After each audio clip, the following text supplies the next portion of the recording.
बिस्मिल्लाहिर्रहमानिर्रहीम अस्सलाम वालेकुम, welcome back to my channel. तो आज जो है ना मैं आपके साथ ही बहुत ही एक डिफरेंट सी दाल की रेसिपी आपके साथ शेयर करूंगी जो कि बहुत मज़ेदार बनेगी। तो चलिए इसको बनाना शुरू करते हैं। सबसे पहले यहाँ पे मैंने दाल ली थी, इसके अंदर पानी डालकर इसके अंदर शामिल कर दिया मैंने नमक। सामने डालूंगी इसके अंदर मैं लाल मिर्च का पाउडर और हल्दी पाउडर डालूंगी। सामने इसके शामिल की मैंने यहाँ पर टमाटर की पेस्ट। अब इसको दाल को पकने रख दूँगी ताकि दाल अच्छे से गल जाए।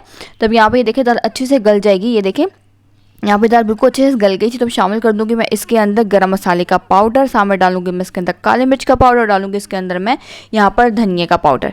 यहाँ पर मैं इसको अच्छे से मिक्स कर लूँगी दाल को और इसको पकाऊंगी मैं 20 मिनट तक के लिए इसको पकाऊंगी। और साथ में बीच में इसको चम्मच भी चलाती रहूँगी। 20 मिनट जब दाल को जो है ना यहाँ पे पकते हुए हो जाएंगे। यहाँ पे देखें दाल कितनी अच्छी सी मज़ेदार सी बन के तैयार है और कितनी अच्छे से पक चुकी है ये।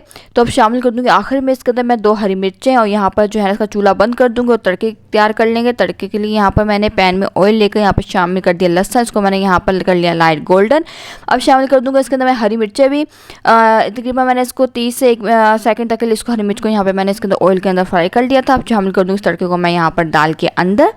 और यहाँ पर इसको मैं गार्निश कर दूँगी हरे धनिया से। आप इस दाल को जो है वो एंजॉय करिए चावल के साथ, रोटी के साथ, पराठे के साथ। बहुत मज़ेदार दाल बनी थी। रेसिपी को जरूर ट्राई कीजिए, मुझे जरूर बताइएगा आपको रेसिपी कैसी लगी है।